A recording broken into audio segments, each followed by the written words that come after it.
দেখো interrogative, we are proud of our freedom fighters. বলছে কি আমাদের ইন্টারগেটিভ করতে। আই এম মানে কি ইন্টারগেটিভ। ইন্টারগেটিভ মানে তোমরা তো জানো ইন্টারগেটিভ মানে কাউকে কি করা, প্রশ্ন করা। এখন ইন্টারগেটিভ করতে হলে আমাদেরকে হয় শুরুতে ডাব্লিউএস কোশ্চেন নিতে হবে, না হয় অক্সিলারি ভার্ব নিতে হবে। এখন দেখো সেন্টেন্সের মধ্যে যদি অক্সিলারি ভার্ব থাকে, প্রথমত ইন্টারগেটিভ করতে হলে আমাদেরকে ওই অক্সিলারি ভার্বটা লিখতে হবে। এন্ড দেখো অক্সিলারি ভার্ব কি, মূলত অক্সিলারি ভার্ব হচ্ছে তোমার am is are was were have has had do did does shall should will would can could may might must need ought would।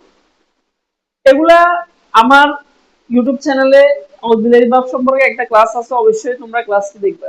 এখন দেখো যেহেতু ইন্টারগেটিভ করতে বলছে, ইন্টারগেটিভ মানে কি করা, প্রশ্ন করা। কাউকে প্রশ্ন করতে হলে আমাদের কি লাগে, হয় ডাব্লিউএস কোশ্চেন লাগে, না হয় অক্সিলারি ভার্ব লাগে। এখন দেখো এখানে অক্সিলারি ভার্ব কে, অক্সিলারি ভার্ব হচ্ছে এখানে আর। অক্সিলারি ভার্ব কে আর, যেহেতু অক্সিলারি ভার্ব আর, এই জন্য অক্সিলারি ভার্ব এটা আগে লিখলাম আর। এখন দেখো অক্সিলারি ভার্বের পর যদি নট না থাকে, আমাদেরকে উত্তর করার সময় নট দিতে হবে। এ দেখো এন ও টি নট, এটাকে আমরা সংক্ষেপে লিখি এন অ্যাপোস্ট্রোফি টি নট।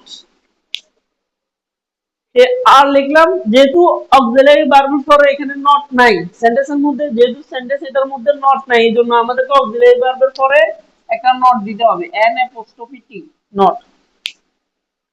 যেহেতু অক্সিলারি ভার্ব লিখছি এই জন্য এটা অক্সিলারি ভার্ব, এটা বাদ। আর বাকি অংশ সেম যেভাবে আছে আমরা ওইভাবে লিখবো, এখানে আর কোনো চেঞ্জ নাই। দেখো বাকি অংশ কি আছে, উই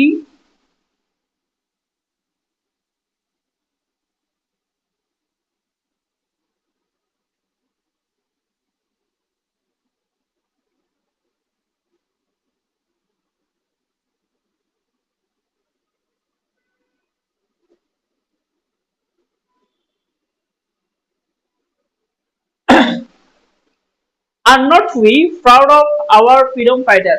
কি করতে বলছে আমাদেরকে, ইন্টারগেটিভ। ইন্টারগেটিভ মানে কি প্রশ্ন করা, এই জন্য শেষে অবশ্যই একটা প্রশ্নবোধক চিহ্ন দিতে হবে।